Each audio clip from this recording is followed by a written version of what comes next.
আসসালামু আলাইকুম। এই লেসনে আমরা শিখব কিভাবে শেপ তৈরি করা যায়। তো আমরা যদি শেপ তৈরি করতে চাই তাহলে অবশ্যই আমরা এই জায়গায়, ঠিক আছে, অথবা এই জায়গায়, অথবা এই জায়গায়, ঠিক আছে, এই তিন জায়গায়, ঠিক আছে। তো আমরা সবসময় করলে এই জায়গায় করব। আমরা এখানে রাইট বাটনে ক্লিক করব, নিউতে যাব, এখানে গিয়ে আমরা নিব শেপ লেয়ার। এখানে শেপ লেয়ার আছে, তবে এখান থেকে নেওয়াই ভালো। হ্যাঁ, এটা আপনার ইচ্ছা মতো আপনি নিতে পারবেন। আচ্ছা, এখানে আপনি ক্লিক করবেন। তো এখানে যদি আপনি যান, ভিতরে যান, এখানে দেখবেন কন্টেন্টের মধ্যে কিছুই নাই, মানে শেপ লেয়ার আসছে বাট শেপের কোনো কন্টেন্ট এখনো আসে নাই, তবে ট্রান্সফর্ম আসছে, আপনি ট্রান্সফর্ম করতে পারবেন। ঠিক আছে, তো আপনি কি করতে পারবেন, এখানে কন্টেন্টের মধ্যে আপনি ফিল, স্ট্রোক এগুলো আনবেন। এই যেখানে লেখা আছে অ্যাড, এই অ্যাডে ক্লিক করবেন। আমি চাচ্ছি রেক্ট্যাঙ্গেল নিব, রেক্ট্যাঙ্গেল নিলাম। তো রেক্ট্যাঙ্গেলের পাথ আসলো কেবল, হ্যাঁ, পাথ আসলো। এখন আমি চাচ্ছি রেক্ট্যাঙ্গেলের হচ্ছে ফিল নিব, তাহলে এখানে রাইট বাটনে, এখানে সরি রাইট বাটনে না, এখানে ক্লিক করব শুধু।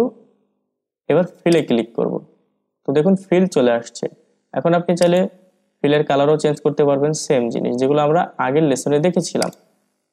দেখুন আপনি চাইলে এবার এটাকে সাইজে বড় করে দিতে পারবেন, আগে থেকেও পারবেন, ফিল নেওয়ার আগেও পারতেন, সমস্যা নাই। তো আমি সাইজ এখন এখানে 100% করে আছে, তো আমি একটু বাড়িয়ে দিলাম, বড় করে দিলাম।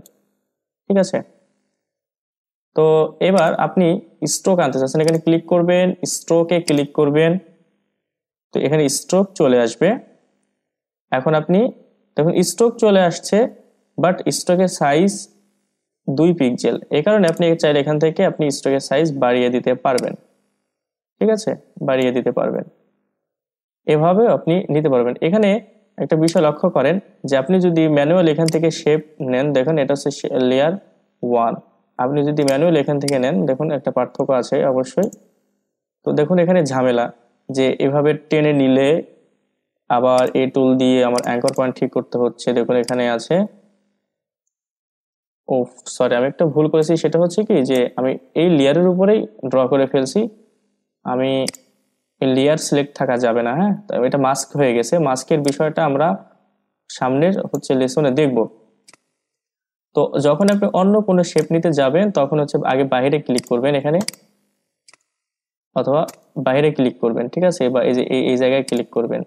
দেখুন এখানে ক্লিক করবেন, অথবা এখানে ক্লিক করবেন বাইরে, অথবা এখানে ক্লিক করবেন। করার পরে আপনি এখানে এবার একটা শেপ নেবেন। দেখুন এবার উপরে আসছে, ওটার উপরে মাস্ক হয়ে গিয়েছিল। তো আমরা মাস্কের বিষয়টা পরে আসব। তো এখানে দেখুন এটার মধ্যে আর এটার মধ্যে কিছু পার্থক্য আছে। সেটা হচ্ছে কি, যে দেখুন এটার পেভিট পয়েন্টটা দেখুন কোথায়, এখানে টেনে নিয়ে লাগতেছে, এখানে কষ্ট একটা, বা সময় চলে যায় আমাদের, একটা প্যারা যেটা বলতে পারেন আর কি। এখন আবার কি করতে হবে, যে আবার এই টুল নিতে হবে, সমস্যা নাই, এটা নেওয়ার কোনো ব্যাপার না। তো এখানে এই কন্টেন্টের মধ্যে দেখেন কি কি আছে, এই যে রেক্টেঙ্গেলের মধ্যে দেখেন কি কি আছে, রেক্টেঙ্গেল পাথ, হ্যাঁ অবশ্যই এটার মধ্যে আছে রেক্টেঙ্গেল পাথ, স্ট্রোক আছে, ফিল আছে, স্ট্রোক আছে, ফিল আছে। আবার এখানে অতিরিক্ত একটা অপশন আছে ট্রান্সফর্ম রেক্টেঙ্গেল 1, আর এখানে নাই, এটা কারণ আমরা ইচ্ছা মতো নিয়েছি। ঠিক আছে, তো এটা ঝামেলা থেকে আমরা মুক্তি পেলাম। আমরা যদি এখান থেকে নেই, এখান থেকে নিউতে গিয়ে যদি নেই, ওকে। তো আমরা নিলে এভাবেই নিব সামনে, হ্যাঁ, এটা হচ্ছে একটা প্রফেশনালি আর কি নেওয়ার একটা সিস্টেম। যাই হোক, এবার আমি এগুলো ডিলিট করে দিচ্ছি। আচ্ছা, আরেকটা বিষয় শিখাই আমি, এবার এটা ডিলিট করে দিই, এটা আর এটা দিয়ে বোঝাই। দেখেন আপনি চাইলে এগুলো ডিলিট করে দিতে পারবেন বা হাইড করতে পারবেন এখান থেকে। আপনি এটা ডিলিট করতে চাচ্ছেন, স্ট্রোক ডিলিট করে দিলেন। এবার আপনি এখান থেকে ভ্যালু বাড়াবেন।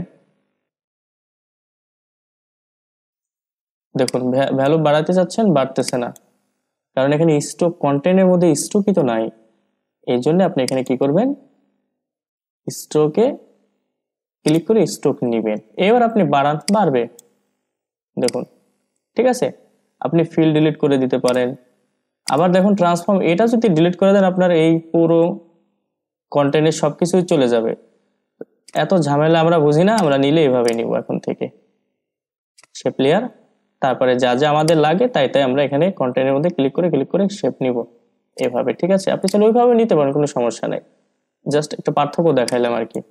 আবার দেখুন অনেকে আবার হচ্ছে এই যে নিতে গিয়ে এই সলিড নেয় শেপ হিসেবে, কারণ এটা তো রেক্টেঙ্গেলের মতো আসে। অ্যাকচুয়ালি সলিড আমরা ইউজ করি বিভিন্ন পারপাসে, এটা শেপ হিসেবে না। অনেকে আছে যে এই সলিডকে শেপ মনে করে, অ্যাকচুয়ালি এটা শেপ না, এটা আমরা বিভিন্ন কাজে ইউজ করি। কোনো পার্টি হচ্ছে পার্টিকেল বলে, তারপরে হচ্ছে ব্যাকগ্রাউন্ড হিসেবে আমরা ইউজ করি, বা কোনো ইফেক্ট লাগানোর কাজে ইউজ করি এই সলিডকে। সলিড হচ্ছে রাস্টার গ্রাফিক, আর শেপ হচ্ছে ভেক্টর গ্রাফিক। ঠিক আছে, আমরা শেপ লেয়ার নিয়ে যদি কাজ করি ওটা ভেক্টর গ্রাফিক হিসেবে কাজ করবে, আর এটা হচ্ছে সলিড হচ্ছে রাস্টার গ্রাফিক নিয়ে কাজ করবে। তো দেখুন সলিড, আপনি যদি সলিড নেন, এখানে সলিডে ক্লিক করেন, ওই যে কম্পোজিশন নেওয়ার মতোই ওরকম অপশন, মানে একটা ডায়লগ বক্স চলে আসবে। এখন আপনি চাইলে এই সলিডের সাইজ এখানে নির্ধারণ করে দিতে পারেন, অথবা মেক কম্পোজিশন, ধরেন আপনি এখানে কোনো একটা ভ্যালু দিয়েছেন, হ্যাঁ, এভাবে আপনি যদি মেক কম্পোজ সাইজ করেন, তাহলে আমার কম্পোজিশনের যে সাইজটা আছে না ওই সাইজ নিয়ে নিবে। আপনি চাইলে এখান থেকে কালার চেঞ্জ করতে পারবেন এইভাবে, হ্যাঁ, আপনি চাইলে এইভাবে কালার চেঞ্জ করতে পারবেন। ওকে দিলাম। এরপরে আপনি চাইলে এখান থেকে আইটোপার দিয়েও হচ্ছে কোনো একটা কালার নিতে পারবেন। ঠিক আছে, আচ্ছা সমস্যা নাই। ওকে, তারপর আপনি ওকেতে প্রেস করবেন, তাহলে পুরো কম্পোজিশনের সাইজে আপনার সলিড আসবে। এটা আমরা দেখুন সলিডের আবার এখানে কিছু ওই যে এটা চলে আসছে, হ্যাঁ, ঠিক আছে। আচ্ছা যাই হোক, এখানে একটা ফোল্ডার তৈরি হবে সলিডের জন্য। আচ্ছা, এখন আপনি কি করতে পারবেন, এইটাকে বিভিন্ন ইফেক্ট, তারপরে হচ্ছে এটাকে ব্যাকগ্রাউন্ড হিসেবে ইউজ করতে পারবেন। আপনি দেখুন এটাতে ক্লিক করেন, শুধু ট্রান্সফর্ম পাবেন। ঠিক আছে, আপনি এটাকে ছোট করতে পারেন, বড় করতে পারেন, ছোট করতে পারেন, এই আর কি। এটা ব্যাকগ্রাউন্ড হিসেবে আমরা ইউজ করব। আবার বিভিন্ন যখন কাজে আমরা প্রজেক্টে এটাকে বিভিন্ন পারপাসে ইউজ করব, তখন ওটা দেখে নেব, সমস্যা নেই। তো আশা করি বুঝতে পেরেছেন সলিড শেপ কি, শেপ লেয়ার কি, কিভাবে কয়ভাবে শেপ তৈরি করা যায়। তো সবাই ভালো থাকবেন, আল্লাহ হাফেজ।